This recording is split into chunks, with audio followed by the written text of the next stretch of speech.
Did you know elite lifters can be 30% stronger than average gym goers using the exact same muscles? The secret isn't more training or better genetics. It's how they breathe under heavy weight.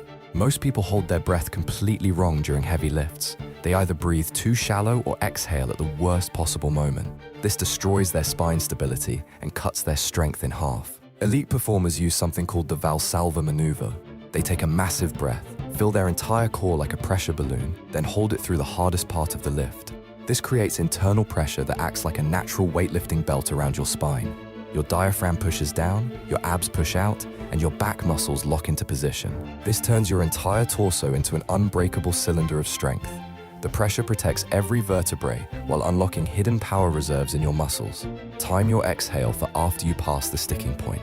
Breathe in at the top, hold through the hardest part, then exhale as you finish.